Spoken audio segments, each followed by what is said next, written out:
पीछे से 10 लोग मिल के तरातर पूरा मतलब ये सारा कुछ दिया। पहले तो सर फाड़ के गिरा दिया। मैम जगह जगह दर दर भटक रही हूँ, कहीं से मुझे इंसाफ नहीं मिल रहा है। 2 साल से घर बंद है, यहाँ किराया नहीं भर पा रही हूँ, 15,000 किराया। पुलिस तो कुछ भी नहीं कर रहा है, कुछ भी नहीं। पुलिस तो उसके घर के रिश्तेदार बना हुआ है। खाना का 3 घंटा तक मार रहा है, कभी हाथ पकड़ के, कभी चेस्ट पकड़ के खींचा, कभी कपड़ा उतारने की कोशिश किया, फिर भी लगाई, कहीं से कुछ हो ही नहीं रहा है। ऐसा लग रहा है सब बिक चुका है एकदम से। नहीं है क्योंकि मैं एडमिट नहीं हुई थी, दिखाई दे रहा है उसमें वीडियो में। मैं बेटे के पास बैठी थी, मेरे बेटे के पास कोई नहीं था मेरे अलावा। अभी भी हमको खतरा है, अभी भी वैसी रास्ता कैप्चर किया रहता है। आदमी किराएदार बना के रखा है, झूठ मूठ के। किराएदार कोई नहीं है, सबको फ्री में रखा है मार करने के लिए।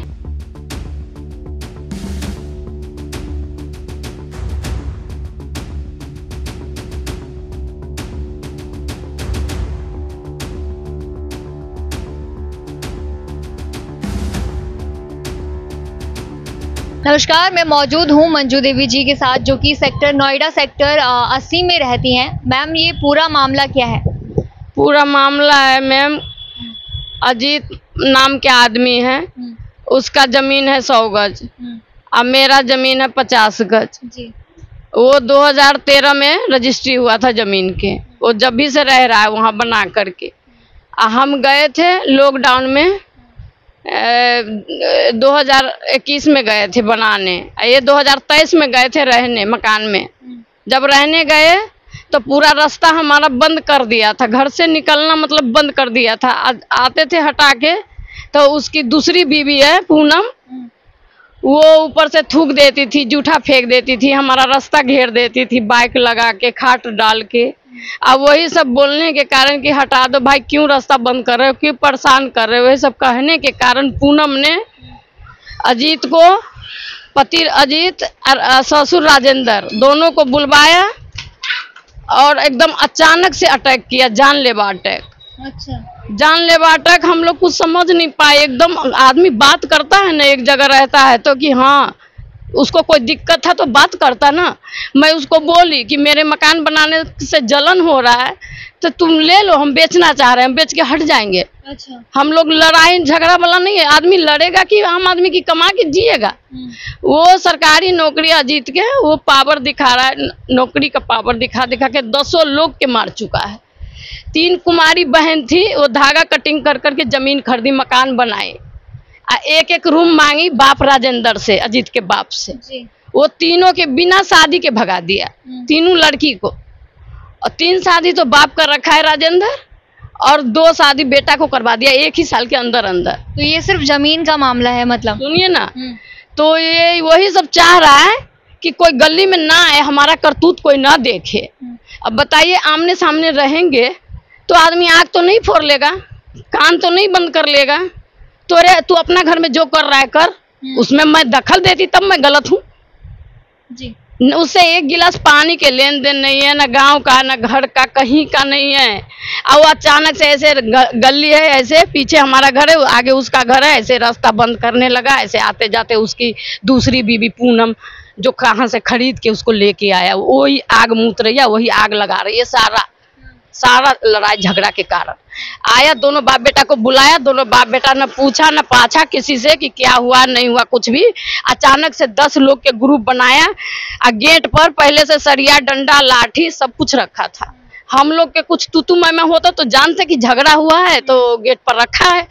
तो हम लोग सोचे कि कुत्ता के मारने के लिए रखा है, हम लोग के क्या पता कि हम लोग के ऊपर अटैक करेगा।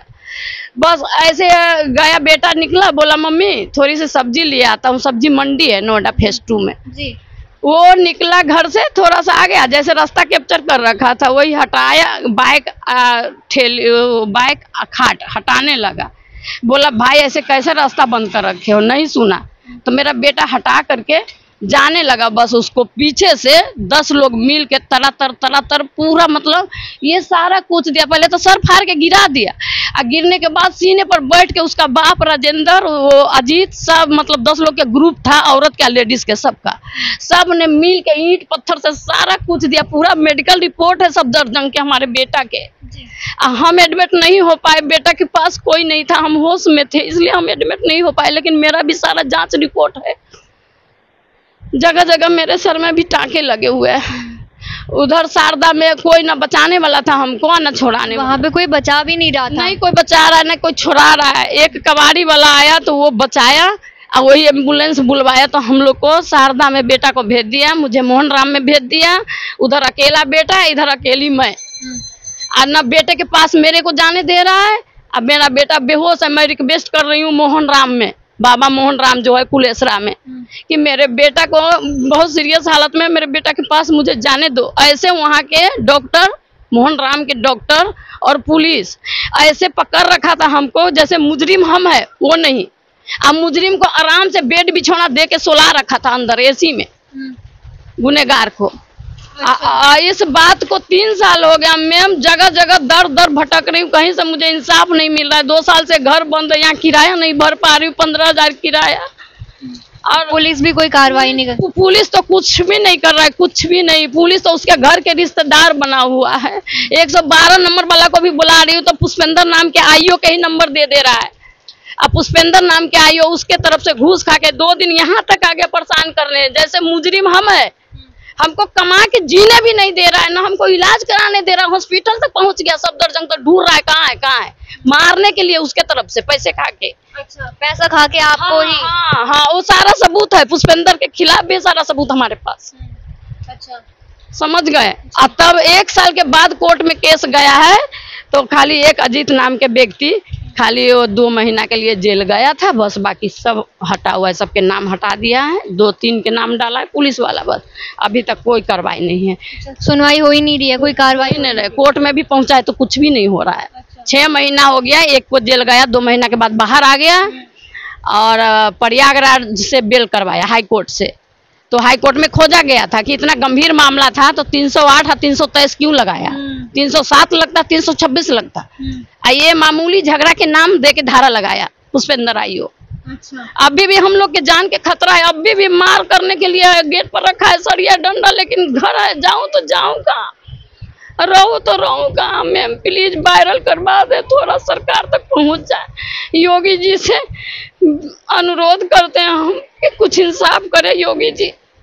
कोई अकेले नहीं जी पाएगा, अकेले कोई रहेगा उसको नहीं जीने देगा। वो ग्रुप बना के पैसे के दम पर मार करता फिरेगा आदमी। ग्रुप बना के हम ग्रुप कहाँ से लाए मार करने के लिए, बताइए कहाँ से लाए ग्रुप हम, जबकि वो आपका ही मकान है। मेरा मकान है, कुछ लेना देना नहीं है, पक्की रजिस्ट्री दाखिल खारिज सब कुछ है। खाली वो देखा ना अकेला है, पति कुछ नहीं बोल रहा है, पति दिमागी तौर पर एकदम मतलब कमजोर है, सुस्त, मतलब कुछ भी नहीं उनको समझ में आएगा कि बीबी की इज्जत लूट रहा है कि मार रहा है। देख नहीं रहा वीडियो में, सीधे हाथ जोड़ जोड़ के पीछे पीछे घूम रहा है कि छोड़ दो छोड़ दो। वीडियो में तो वो बहुत भयानक मार रहा है, बहुत भयानक है। 3 घंटा तक मार रहा है, कभी हाथ पकड़ के, कभी चेस्ट पकड़ के घींचा, कभी कपड़ा उतारने की कोशिश किया। वो कपड़ा भी रखी हूँ, खून से सना हुआ, 2 बार 3 बार धो दी, खून नहीं गया। ये सारे पर लाते मुक्के खन रहा था, सारे पर पेरू पड़ा। 40 साल की उम्र है हमारी, देख लो ये हालत।